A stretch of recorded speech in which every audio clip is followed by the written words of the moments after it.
the second I hit streaming, I start feeling the bread that I just devoured in 10 seconds. Ladies and gentlemen, welcome back into episode 41 of Free Refill. Welcome into the 41st installment of this lovely series where Philip White does as he does as he does. It is 7:03 p.m. Eastern Standard Time on a Monday night. And on this illustrious Monday night, we understand that the Super Bowl is 6 days away. We got the All-Stars, reserves announced as well. But none of those things are what we're going to be doing today because that's not what I have on the schedule. It's not what I have listed up. I'm going to be doing something a little bit not really different. I've done this before several times, but I'm trying to upgrade the formula with every single time I do it. And this time, of course, we will be tier listing the NFL new head coaches. Every single head coaching vacancy has been filled, all 10, unless somehow there's an 11th one with after the Super Bowl, which is not going to happen, unless I'm wrong on that, but that shouldn't happen. There are all 10 coaching positions have been filled. I'm going to be grading every single head coaching hire with a little bit of time to kind of settle in and think about them post them happening, because I definitely had my reactions much closer to the moment. I've now been given at least, I believe the most recent ones were this weekend in the form of the Raiders hiring Clint Kubiak and the Cardinals hiring Mike LaFleur. So that will allow for an opportunity for me to collect all of my thoughts about each of these individual hires and then put them on a tier list. I mean, that's the plan today. We got all 10 of them right here. Almost all of them in their actual... actually, no. Halfley isn't his Dolphins. Like, he's got a little dolphin patch. I thought he wasn't, which is kind of crazy. Eric in the building. Eric, how we doing, man? Let's get you your round of applause, brother.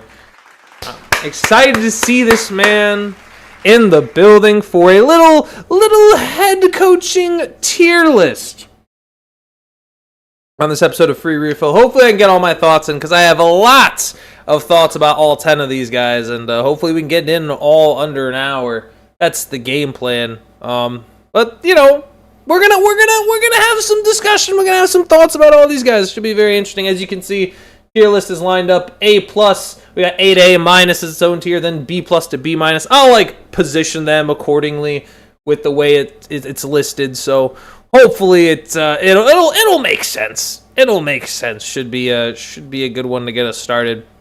I believe this is almost the order of the hirings, actually. Pretty close. Well, actually, no, it's not. These guys are. Whatever. We're going to get into all of them. And I'm going to also... There's one caveat for this list. I will also mention, I'm going to try to not give out the same grade to every single coach. I'm going to try to not give out the same grade. That'll be hard to do because there's only 13 grades I can technically give. And there were 10 head coaching hiring. So I'm going to try to give each coach their own grade. Let them all at least be a little unique. So we'll go and we'll figure it out. We'll figure it out as we go. Eric's also saying be generous to the Ravens, man. The Ravens should be an interesting one. We'll get into, of course, Mr. Minter himself, but we cannot start with Minter because he's not first on the list. First on the list is former Packers defensive coordinator Jeff Hafley has agreed to a contract with the Miami Dolphins. He will be the coach taking over for Mike McDaniel. And, of course, him being the first coach, I can put him anywhere I want. I've got a lot of thoughts on Hafley, and I've stated this in the past before when I first reacted to it. I saw there was a vision here. And the vision for Jeff Hafley is very simple. It's the same vision that the Seahawks had with Mike McDaniel that has now clearly come to fruition. You had a defensive head coach coming into a division with two very skilled offensive minds in the form of Kyle Shanahan and Sean McVay. And in the AFC East, you have a similar scenario where now you are a defensive head coach entering a situation where you have two of the best quarterbacks in the National Football League in the form of Josh Allen for the Bills and Drake May for the Patriots. So you have two... I guess in that sort of sentiment, you now want to be able to slow down those guys with a defensive coach that would know what he's doing. Here's the problem with Jeff Hafley. for as good as his defense was for the majority of the year, I cannot in good faith be incredibly confident in this hire because of the fact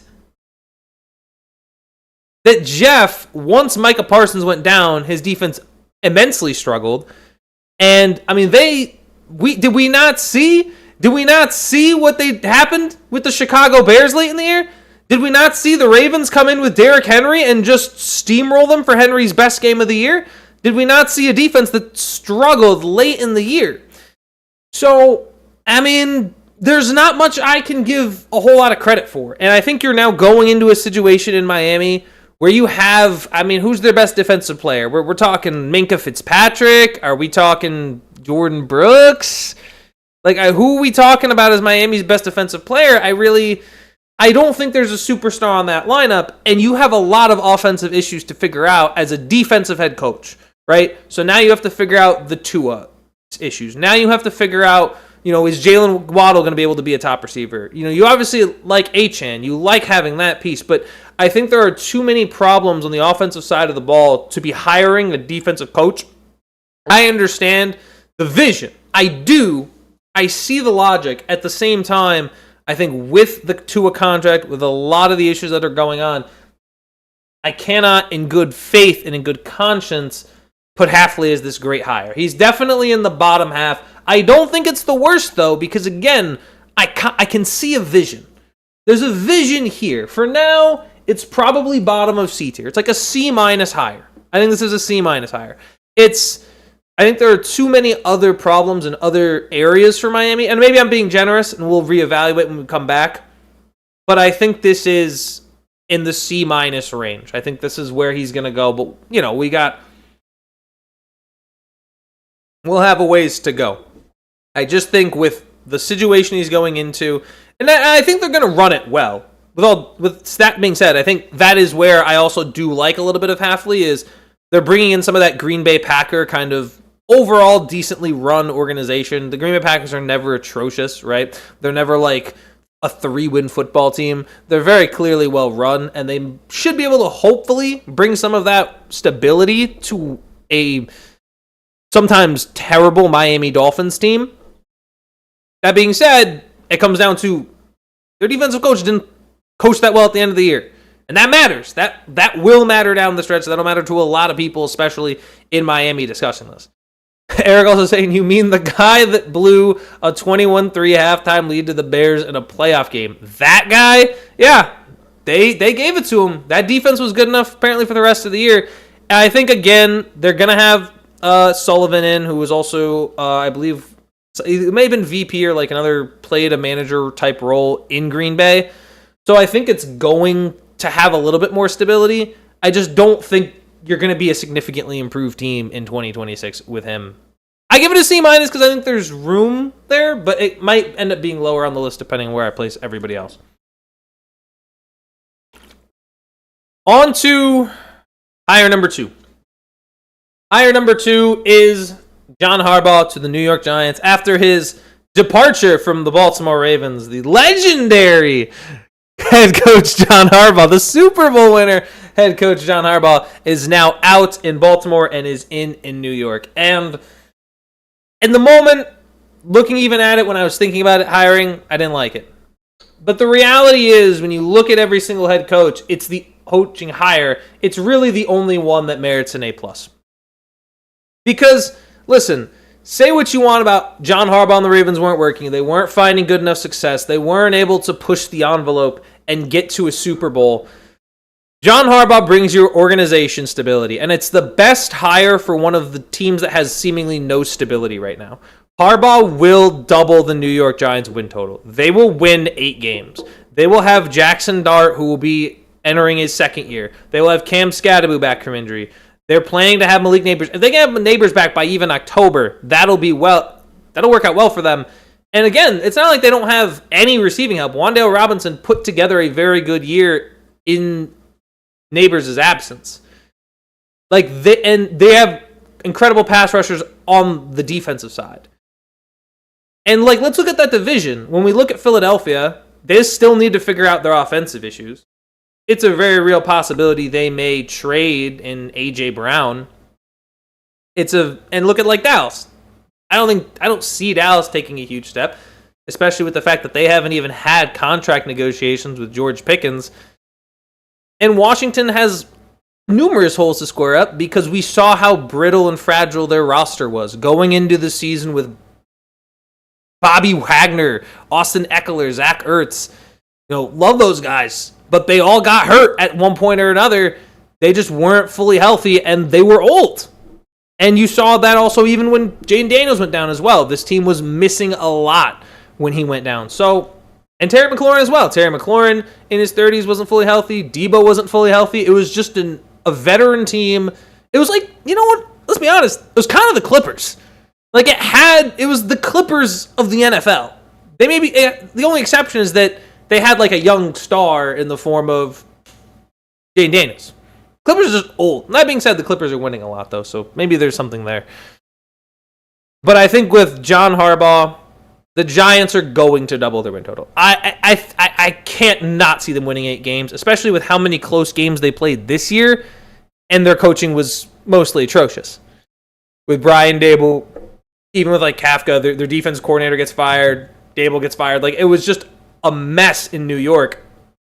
This is a good hire. This is a hire that brings you stability. This is a hire that you could argue gives you the best head coach in the division right at the gate. This is the right play. This is the right play for the New York Giants. It just is. It's the right play, and it was the best available coach for them specifically on the board. I think it works. I think it's going to work. Ravens fans, sorry. You let go of a great one. Now he's going to go to the Giants. Don't think he'll win the Super Bowl. We'll have to see. But I think this will definitely make the New York Giants significantly better, significantly more competent. They're going to figure it out with John Harbaugh on the squad. That's what it's going to be. Jay is in the building. Jay, let me get you a round of applause as well. Welcome in, Jay, saying the Giants will be the Clippers minus the racism. That'll be a good one. That'll be a good old little Giants team. But I'm gonna stand by that. This is a team that's going to 1,000,000% double their win total. Put that on Kalshi. I'll get my sponsorship now. Put on Kalshi. It's gonna double their win total. Saying it right now, unless Eric bets on it, and then we got a problem. Eric don't bet on it. Everyone else bet on it. Okay, everyone else bet on it. Just don't let anything else. Come on, man, don't. All right. Moving into our coach number 3, our third head coaching hire was good old Minter himself, going along to the Baltimore Ravens, leaving the LA Chargers. The former defense coordinator is now coming in to coach the Baltimore Ravens. And this is, I will be honest, and hear me out. Originally, I thought this was kind of in the B's. I actually kind of dig this hire by Baltimore. I know a lot of people are not fans of it, but I give it an A-. I think I'll probably put that in A-. But I like where this hire is going. I think it's exactly what Baltimore needs for a couple reasons. When you look at all of Baltimore's games in 2025, you look at the losses. I'll pull them up right now and I'll go through them immediately to kind of express what I'm talking about here. The Ravens' schedule, when you think about the big games, especially early in the year that they lost, the Buffalo Bills, they gave up 41. They gave up 41 to Buffalo, 38 to Detroit, 37 to Kansas City, 44 to Houston, and then late in the year, they gave up a wide open touchdown to Pittsburgh in that last game. Earlier, before then, against New England, they allowed New England to cut back in that game. So the point here being, Baltimore's defense against good offenses struggled mightily. They just did. They couldn't figure it out. And I think bringing in Minter, bringing in a young, coming up, defensive head coach, bringing him in, giving him someone like Kyle Hamilton, getting him someone like Roquan Smith. I think all they really need is one good edge rusher and they can get back to form. They can get back to what they were a couple years ago when Mike McDonald was running that team. They need to get their defensive bite back. Minter, I think, is their best chance to do so. I thought he was their best chance to do so on the board that I thought would be a good fit. I like it more than a lot of other people are grading it because, again, the offense will be fine. Like, Harbaugh's out, Munkin is out. The offense is going to go back to grind the game out with Derrick Henry and Lamar Jackson and play good defense. That's how this team should be winning. That's how Baltimore should be winning their football games. Minter needs to come in, remove some of the defensive inexperience that sometimes Zach Orr would show as a young defensive coordinator who just wasn't quite on the same page at all times, and say, let Minter control this defense, get himself a big-time safety in Hamilton, gets himself a guy in Roquan Smith. I'd argue this is a better, in terms of talent per player, I think Baltimore's defense is more talented than the Chargers, or at least they're on similar levels. And I think if he can figure out that side of the ball, let Lamar and Derek get the other side of the ball right, I think this is a good hire. I don't think it's the best one out there, but I think this is a very good hire, all things considered, by the Baltimore Ravens. So, as the Steeler resident, hats off to the Ravens for getting a guy I actually think will work. I think Minter will fit in nicely in Baltimore. All right. We got some comments up here. Hold on.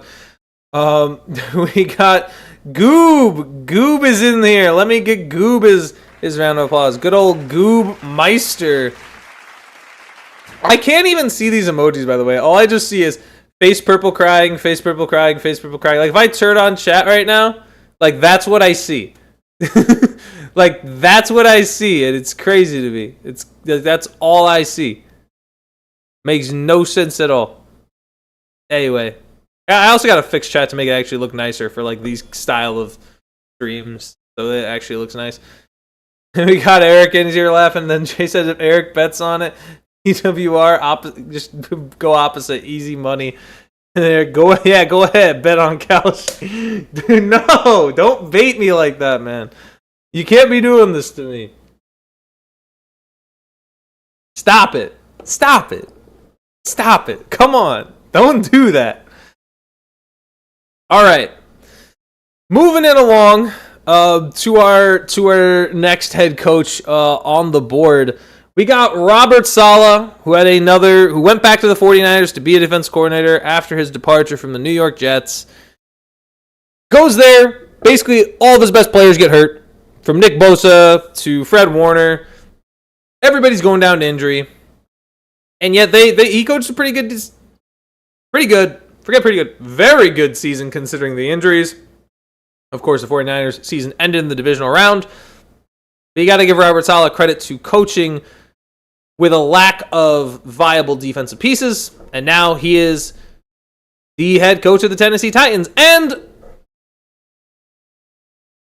I have my gripes with this. I'm going to give this a C. I think it's slightly better than Hafley's.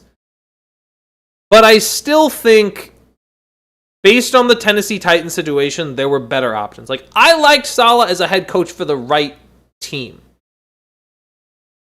This was not quite the place where I would have gone for the Tennessee Titans. I think with a young quarterback in Cam Ward, I would have liked some of the offensive coaches like a Kubiak that could have been available, or like a Udinsky from the Jags that could have been available, or even say a Mike LaFleur from the Cardinals that could be available. I thought those would be better options than Saleh because you've got a young quarterback. You've got to find ways to help him. I don't think this feels very similar to like when Zach Wilson and Saleh teamed up, right? You're now in a position where, okay, we need to make sure you should be helping out your young quarterback, is my point. You should not be going out and get a defensive coach. Now, the thing is, I like Saleh, and I think especially because he'll have his anchor on the defense in Jeffrey Simmons, that defense will play well. Without a quarterback, like a quarterback whisperer or a good, like, OC to mentor Cam Ward, what are we doing? It feels off. It's not that I think he could be a bad coach. It's just you're putting a defensive coach in another situation where he has to mentor a young quarterback. I don't think that's a good fit, especially because there's such a lack of receiving help on this team. The best is DK. Their punt returner. They're all scrimmage yards guy. Should marry DK. That's your best weapon, which is crazy to say because you need to have, I think, at least a couple decent route runners and pass catchers to be able to go out and help out your young quarterback. And I think bringing in Saleh, I like it a little bit more than Hafley for the main reason of, at the very least, I'm not stuck with how do I remove all this cap space at quarterback. I'm stuck with a bad quarterback. With Saleh, at least he's stuck with a guy that's got a higher ceiling at this current point in their careers. But I still think I would have preferred a Kubiak in this situation, some sort of offensive guy to say, let's develop Cam Ward, let's get him some weapons, let's get him some protection, let's put him in the best possible position to make sure we can succeed against Trevor Lawrence, who's a good quarterback now. And, you should be looking to increase the gap in your own division. Because Cam Ward right now is probably, with how poorly C.J. Stroud played in the playoffs, you could argue Cam Ward's the third best QB in that division. You just got to be better than Daniel Jones coming off injury and Trevor Lawrence. And that's very possible to do if you'd gotten an offensive coach. I just don't think that's going to be possible now at Robert Saleh. But that's going to be up to Cam Ward and this Titans offense to disprove. I'm concerned that they would do this. I think they're putting themselves in a very bad position by bringing in Saleh, who struggled with a young quarterback previously. I have my concerns. I'm giving Saleh more benefit of the doubt than some other guys because I think there's a level where it could work.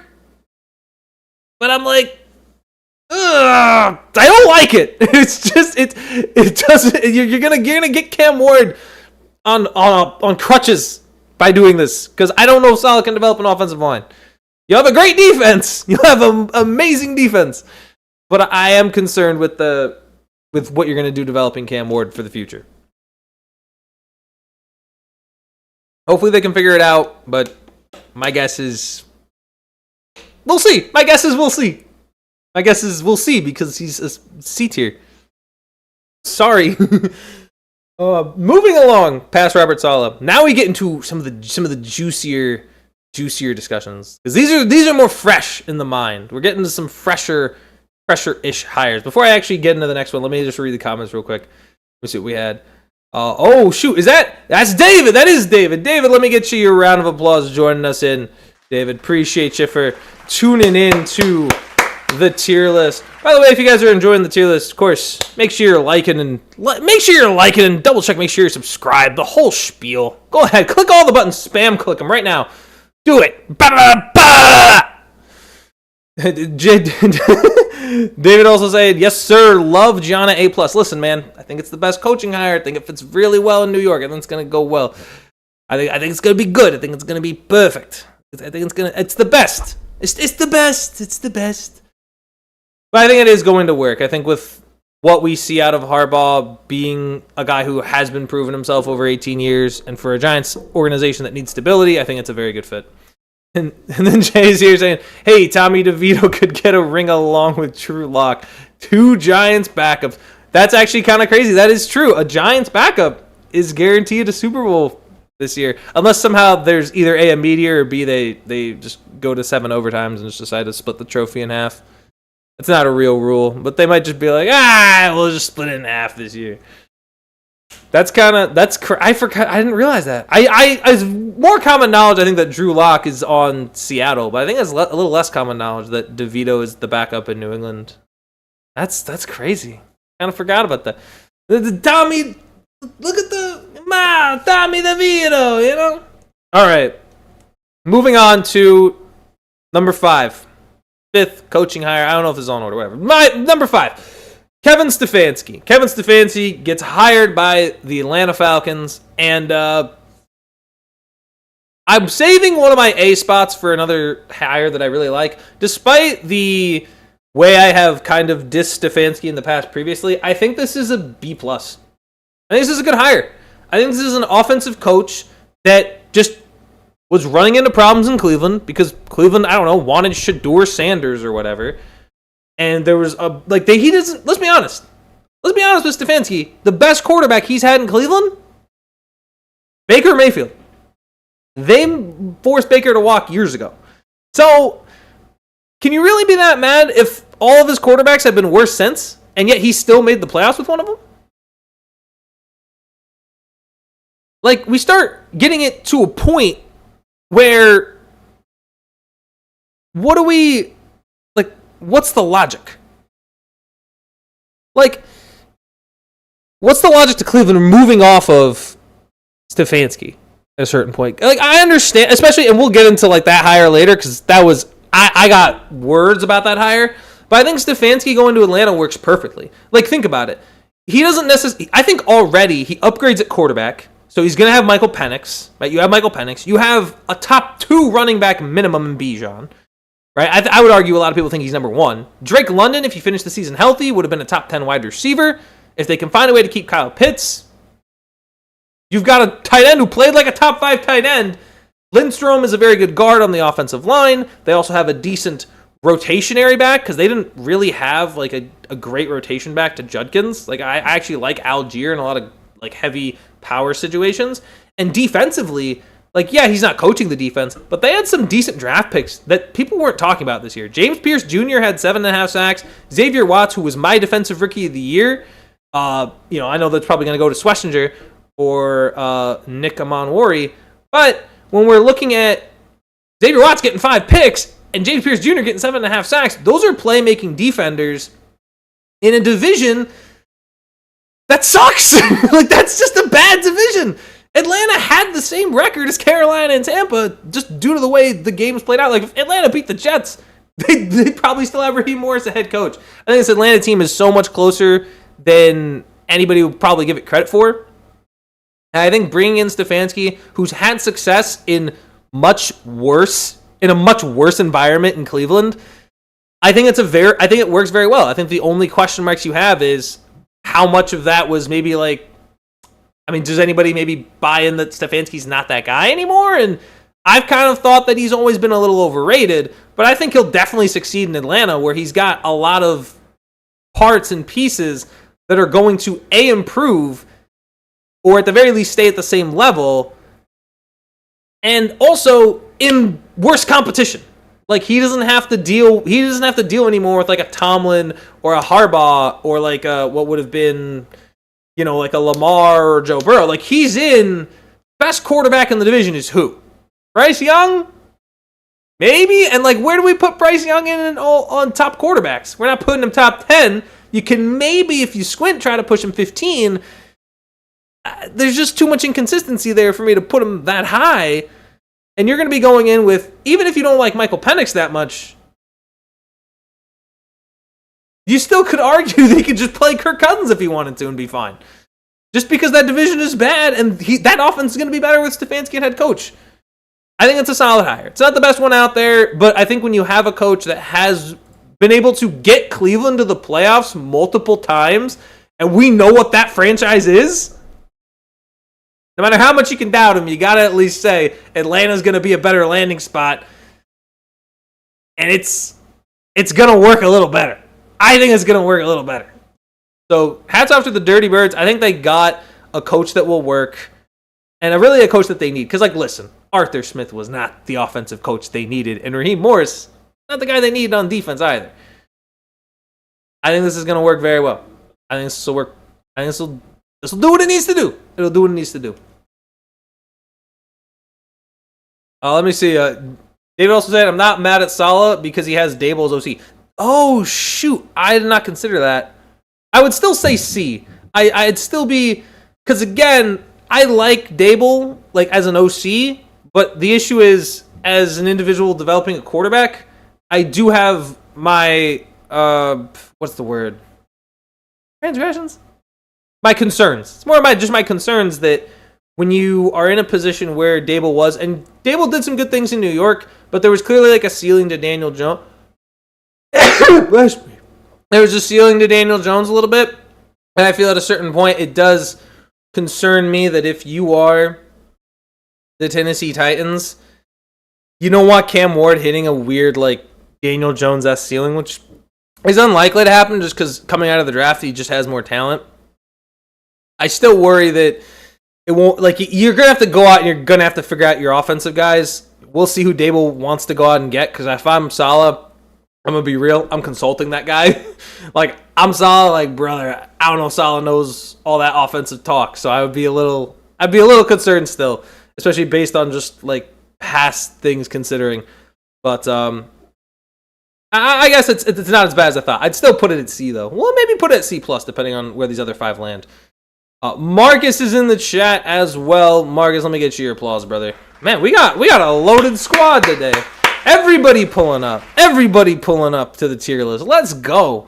Marcus saying proof that leaving New York football teams means your career is going to explode. Yeah, you get out of New York, you look at that, you're in the Super Bowl with DeVito and Locke.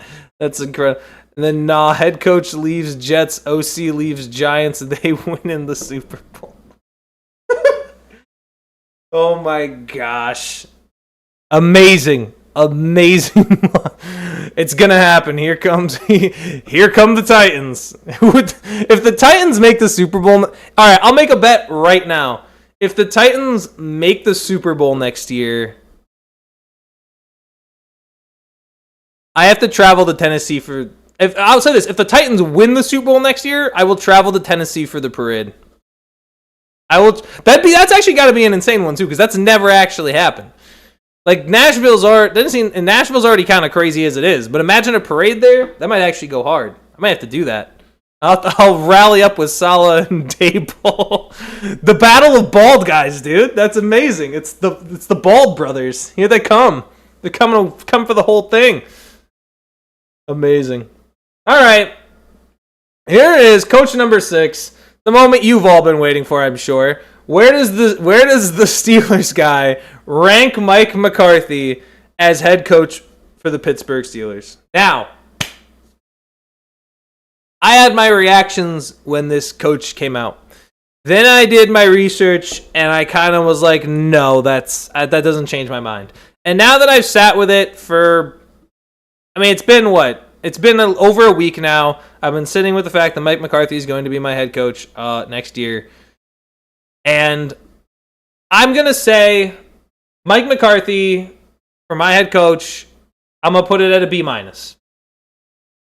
I have Mike McCarthy as a B-. Now, listen, I know, David, I see it. I see it telling me that it's F, but I'll give you a couple reasons why I think Mike McCarthy works in Pittsburgh. Number 1, he is a Pittsburgh native. There's a lot. Him being from Pittsburgh, his whole family's from Pittsburgh, I think there is a certain level of commitment he will have. And listen, does that always work? No.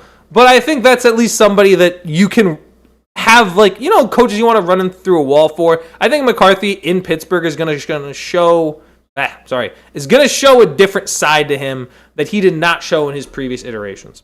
That's number 1. Number 2, he is an offensive head coach, which is what Pittsburgh needs. Pittsburgh needs to have a different change in philosophy. They can't keep sticking to this. It's a new league. It's a new region. This team has consistently struggled on offense. Marcus, I see that, and I'll tell you right now, this is not as bad of a hire. I did not say it is an A. I did not say it is an A+ or a B+. It's a B-. It's not as bad as a lot of people want to say. I think the reality is this team needed to be better offensively, and they're going to be with Mike McCarthy as head coach. Say that what you will. What Mike McCarthy has done with Aaron Rodgers, with Dak Prescott, with Montana early in his career, he has had a lot of quarterbacks play incredibly well under him, and for one of the first times, like, this will be his guy. This will be the guy that he wants to draft and develop and choose. Now, I don't think he drafts one this year. It'll probably be next year. But also, I just don't see this team falling. It might be 9-8 and 10-7 again, but the reality is the offense needed to change. The offense, we saw so many times this year where the offense just completely gave way when the defense played exceptional enough to win the game. In Cleveland, towards the end of the year. At home against the Texans in that playoff game. If the offense had played better, we're looking at a Steelers playoff win. The reality is the offense was completely coming up short in so many situations consistently that they need to bring in a guy who understands offense and is consistent. Listen, would I have wanted Kubiak? Absolutely. I would have much rather preferred Clint Kubiak. I would have much rather preferred Yuldinsky. I think there were a lot of other options. But I think the reality is Pittsburgh needed an offensive head coach. They just did. And if they went out and they hand over the keys to a young guy, there's a chance that it completely implodes without a decent quarterback. With Mike McCarthy, I've seen him be able to coach with average tier quarterback play when his quarterbacks go down. I've seen it before. Do I love this hire? I still don't love this hire. Despite the fact that I am rating it a B-, I do not love this hire. There were better options out there. But would I have wanted Robert Saleh as my head coach or Jeff Hafley? No. No, I wouldn't have. I wouldn't have wanted that. Those guys would have been D's to F's. At the very least, the Steelers understand some things about what's going wrong. Do I not love this hire in some cases? Yeah. Do I not like the fact that he's in his 60s and that he'll probably only be the coach for like 8 more years? Yes. Do I not, at max? Do I not like the fact that he's a little rigid and he's stubborn? Yeah. Do I not like the fact that he even struggles with playoff success? Yeah, I don't like that either. But I think the only real option for Pittsburgh was to get an offensive guy that has been proven to be able to change around offenses. Would Kubiak been a big swing and been great? I wouldn't have minded it. I would have probably liked it a lot more than this hire. But at least with Mike McCarthy, there is a track record to having improved offenses that had struggled previously. It'll look the point is, it's going to look different. Pittsburgh needed different. I think it'll look different, and I think it will be. It'll look different offensively. It might not look the same on records. It might not look the same on scoreboards. But this offense needs to get back to what it was under like Big Ben, Antonio Brown, Le'Veon Bell. At the very at least to 30% of that. It's not gonna be that. But this the fact that I had my favorite offensive player this year, favorite player of the year, Darnell Washington, who is awesome to watch. But that's just not sustainable because straight up, Washington got his arm broken end of the year. They need to be able to create a legitimate downfield passing attack, and Mike McCarthy is going to be a better option than any defensive guy you could have hired. And there were only a couple other guys that would have realistically been able to be in this position. So, I'm going to say it could have been worse. I'm just going to say that simple. Also, by the way, it could have been worse. Moving along. Now, I will say, when I first saw this hire, it was like a D-. I will say that. When I first got here, it was a D-. Then after a little bit more thought, I thought it was an F. Then after more thought, it was a D+. Then went back down to D. Then to C+. Maybe I baited myself into a B-. It is what it is. I think they're still going to be fine. They're still going to be fine. I'm believing their offense will be better. Mike McCarthy will make moves to make the offense better. If not, move off him after 1 year. Pull a Pete Carroll.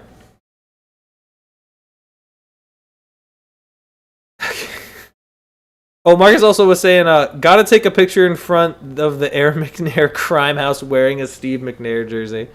All right, bet.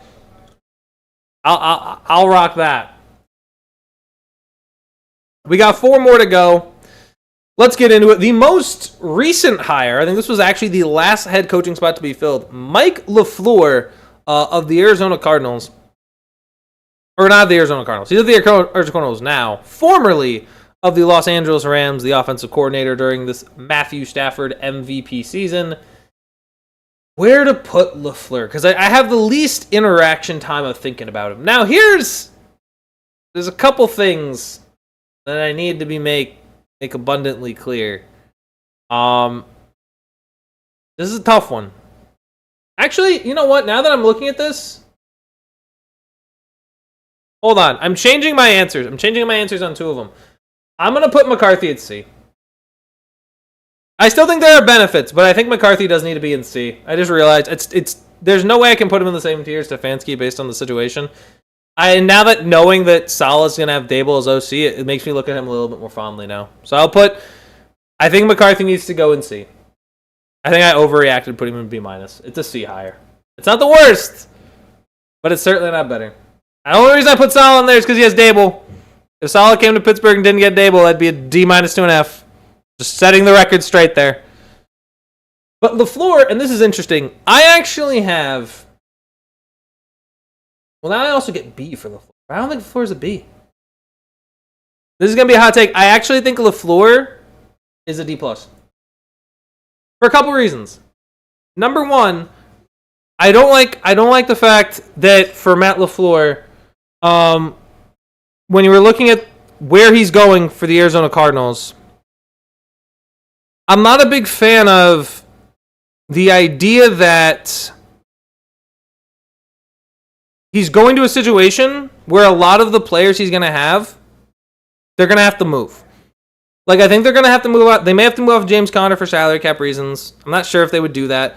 But this consensus is Kyler Murray probably shouldn't be the Cardinals quarterback next year.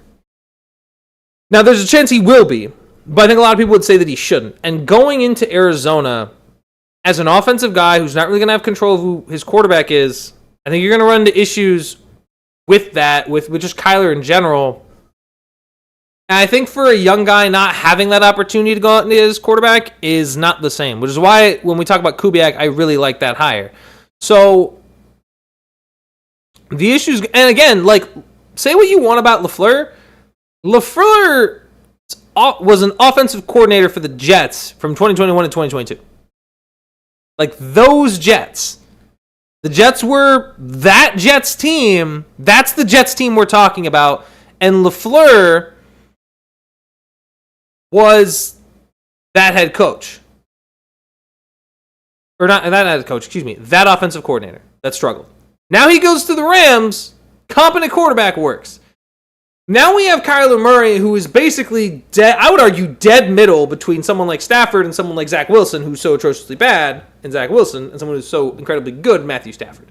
If Kyler Murray is straight up in the middle, sometimes he's very talented, but sometimes loves playing Call of Duty.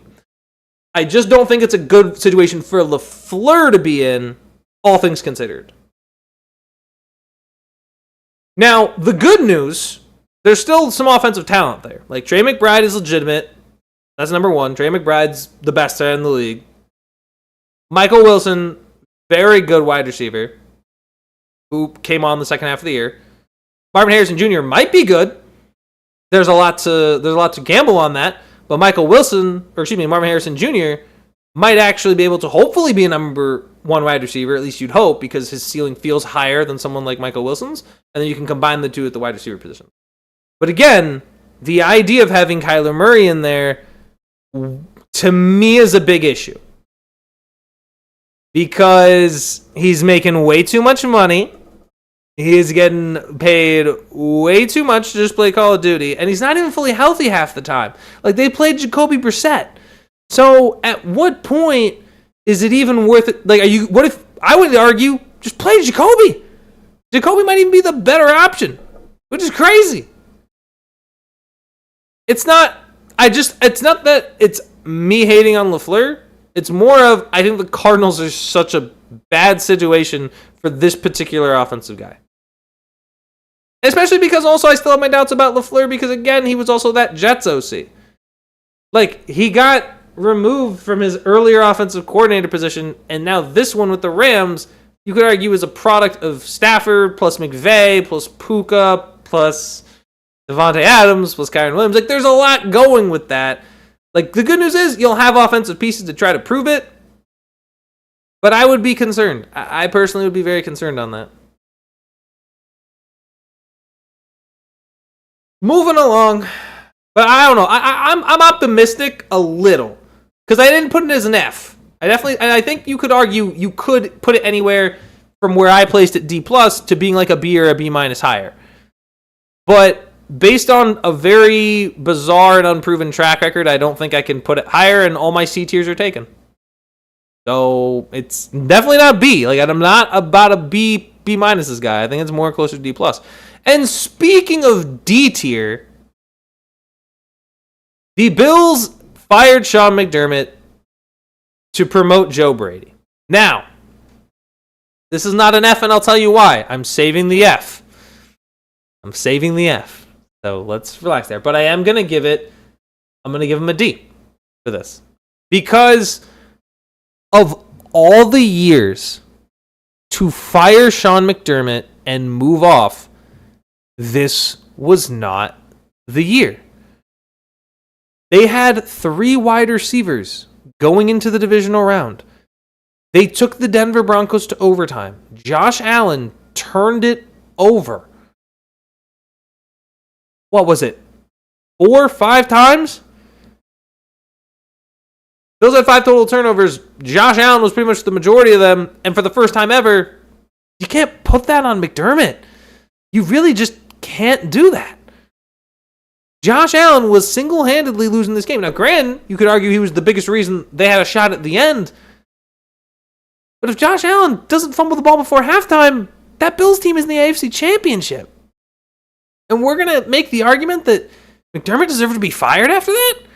Like, how much of history is different if Josh Allen just doesn't fumble that ball right before the half? What if the Bills go on to win that game, beat New England in their house, because the way Drake May had been playing, there's an argument to say he may have struggled in that one, and then get to the Super Bowl to face off against Seattle? Like, that's a real universe. It's just not this one. And I understand why they promoted Joe Brady, because if they didn't, someone else would have probably hired him, or he would have gone somewhere else. That would have been my logic. I think either the Cardinals would have considered hiring him, or the Raiders would have considered it. But now, or even maybe the Cleveland Browns may have considered it. But at this point, just to fire Sean McDermott, to have this whole head coaching process hire, just to promote your OC, is diabolical. Now, I like Joe Brady. It's the only reason it's not an F. It's because I kind of like Joe Brady, and I think it won't be as bad as people were saying. Like, they'll still win 10 to 12 games. They'll still get to double digits. Like, that's what I believe. They'll still get to double digits. But to move off McDermott just doesn't make sense. Not in that condition. Those conditions made no sense for it. It was blasphemous to even consider it. And the fact that they did it just doesn't make sense. They fired Sean McDermott when he had no business being fired. There were maybe some other moments where maybe you could have, and it just wasn't long enough. But you're going to sit there and tell me a man who won you 6 straight years with a playoff win, had you 6 straight years with a playoff win, and you're going to tell me, no, he deserved to be fired. That doesn't make sense to me. Doesn't make sense why they would hire Brady just to fire McDermott. Like, none of it makes sense. Why get rid of McDermott there? I don't know. I won't understand it. And I think the reality is they'll still win 10 to 12 games, and once they get in the playoffs, we'll have to see to determine a narrative. But if they do this, let's say, like, here's the answer. If they win 10 to 12 games, get into the NFL playoffs, and then lose in the wild card, like, imagine if that happens. Imagine they lose wild card weekend.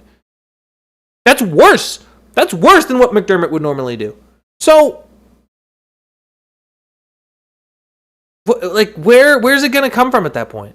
What do you do there if you're Buffalo? You could even argue now, like, the more we start looking at it, we had this conversation about, is Josh Allen like Peyton Manning? Like, oh, he just needs like one more year. Remember, Peyton didn't win until he was 30. We're going to eventually start looking at the clock the other way. We're going to start looking at the clock and then being like, guys, Josh is running out of time. Like, Josh Allen is running out of time to win a championship. And I think we're already starting to have conversations about, like, we're going to start having these conversations about Lamar, about Josh Allen, about Joe Burrow. These guys are running out of time to win championships. Especially with how many injuries guys like Burrow or Lamar have had, and how many times Josh Allen has gotten there just and come up short.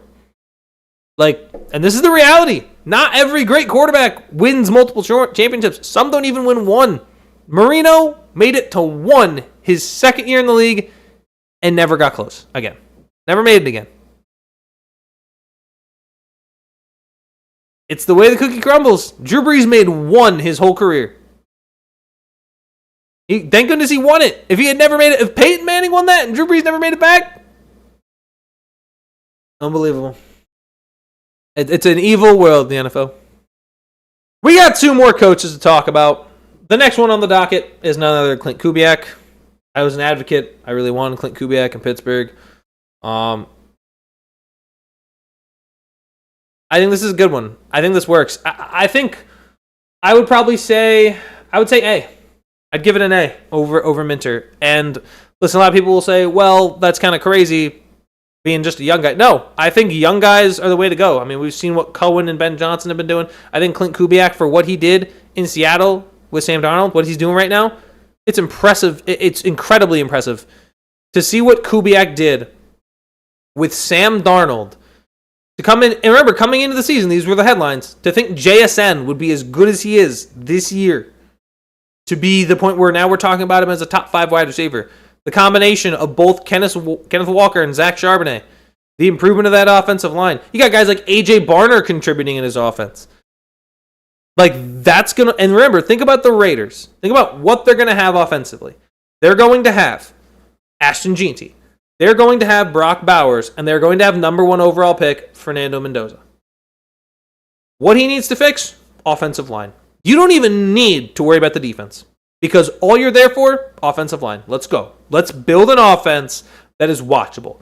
Let's go and build an offense that can compete and score points alongside or against Patrick Mahomes. Let's go score an offense that can go put up points alongside Justin Herbert. Let's go build an offense that can put up points and keep pace with Bo Nix and the Broncos. That's the idea. That's the point of bringing in Kubiak. Get your number 1 overall pick up and ready to start developing an offense that can move the ball consistently with your superstar running back, with your franchise quarterback, and with your superstar tight end. You need to get 1 perimeter guy, maybe 2, and work on developing your offensive line. I wouldn't doubt it if the entire Raiders draft is just receivers and linemen, and I'd be okay with it. I'd be okay with it because that's got to be the priority. It has got to be the priority to make sure that Mendoza gets everything he possibly can to succeed. That's where I would go. I would spend heavy in the draft. Actually, here's what I would do. Free agency, I would kind of contribute on both sides of the ball a little bit. Get maybe a receiver in free agency. Get some nice, reasonably priced defensive pieces. See who can break out on your team. And then the draft, linemen and receivers. That'd be my game plan. And I would just contribute to making Mendoza as comfortable as he can possibly be. That'd be the best play. I think that is by far the best play. With that, you have to do this. You have to do this because you saw what happened with Carr when you didn't. What happened with Derek Carr is very simple. Remember, it worked for a season. You drafted Amari Cooper, you got Michael Crabtree. Derek Carr was gangbusters. Then Derek Carr broke his leg. The offensive line was terrible. They couldn't run the ball, and Derek Carr collapsed. So it starts with up front, get the line, and then get your receivers and build around that. That would be the play. And I really want to see Mendoza work. I really want to see Mendoza work, and I want to see the Raiders be competent and be exciting. I think Clint Kubiak's the guy to do it. I wanted him, didn't get him, but I wanted him. And finally, we get to our final coach. Now, I have a lot to say about this coach because I have 2 different things that are kind of going to contradict each other, but I need to talk about both of them. Let's start with number 1. Todd Monken, to me, is the only F on this list, and I'll tell you why.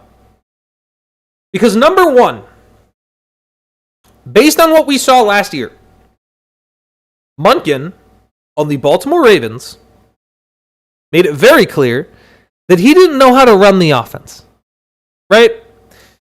He had a lot of problems simply getting the ball to Derrick Henry. The whole idea of Baltimore's offensive scheme is very simple. Run Derrick Henry, get the ground game going, pull the clock, play good defense. That's what Baltimore's whole identity was. Now you can argue maybe Monken was in a bad position because the defense wasn't playing as well. And you didn't trust the defense to get stops. And you can make that argument. Maybe you wanted to put the game away. Whatever. But here's the bigger issue that comes down to it. The Browns, it's not so much a question as hiring Monken. Like Monken on his own, if he just hired him, maybe like a C- hire. The reason why it's so bad is because it is very possible that Jim Schwartz leaves that building. Jim Schwartz felt very confident that he could have been Cleveland's next head coach. And by hiring Monken, and basically kind of saying we're not hiring Jim Schwartz was frustrated. And Jim Schwartz is a prickly guy. And there are a lot of defensive players, especially guys like Myles Garrett, who's one of your best, or Denzel Ward, who's your second best, right? Will, in all likelihood, vouch for Schwartz. And again, Schwartz is a petty guy. He would, and especially like, he'd make a case. He'd be like, nope, I don't want to coach anymore. I want to be the coordinator. And if you lose that, you lose, I would argue, the best coordinator on your team. I would argue one of the most important parts of your team that's not named Myles Garrett or Denzel Ward. That's bad. That's really bad. Because your defense is one of the best things you had going for you. To lose your defensive coordinator is a big deal. And I think a lot of those guys on the defensive side vouch for him. So that's a big part of the reason why I think Monken was an awful hire, is because you had a guy in the building who would have loved to be able to coach that team and contributed a lot to even making that team semi-competent and remotely winning any of their games, and yet you chose not to give him the job. You chose not to give him the job. You chose to go with Todd Monken, which really didn't make a whole lot of sense remotely based on the previous season he just had as a coordinator, where the Ravens struggled in a lot of big moments to be able to just close out games running the ball. A little concerning. However, I will say this. There is another story about Todd Monken and being hired by the Cleveland Browns that really gets to me. And if any of you know what it is, you know what exactly it is I'm going to talk about, because some bozo former linebacker named Emmanuel Acho ran his mouth again. Emmanuel Acho basically, this is what he said. He said, this is his quote. He said, "If I'm Shedeur Sanders, why am I listening to this Todd Monken guy who hasn't done anything?" First of all, what in the world has Shedeur Sanders done to all of a sudden supersede over his head coach and be able to do whatever he wants? Make one of the weakest Pro Bowls I've ever seen in my life? Because that's really what he did. Let's just be honest about that. That's what he did. That's all he's done. You're going to tell me the quarterback that has more career interceptions in the NFL than touchdown passes should all of a sudden not listen to the coach that he hired? Are we losing our minds? Why is some linebacker who played literally less than the average career it is in the NFL, why are we letting this guy talk? Why is Emmanuel Acho getting an opinion? Listen, I have no problem with him getting an opinion. Here's the problem. Why is it being televised? Why are we televising literal trash? It just doesn't make sense to me. How are you going to sit here and encourage a young quarterback who could use the advice of a guy who is 59 years old and has coached for decades to just not listen to him at all? In addition, probably the most egotistical quarterback we've seen come out in the entirety of the NFL's history. And we're going to sit here and say, we're just going to let that go. We're just going to let this guy keep doing what he's doing. I mean, it just makes no sense. Like, listen, especially when you're a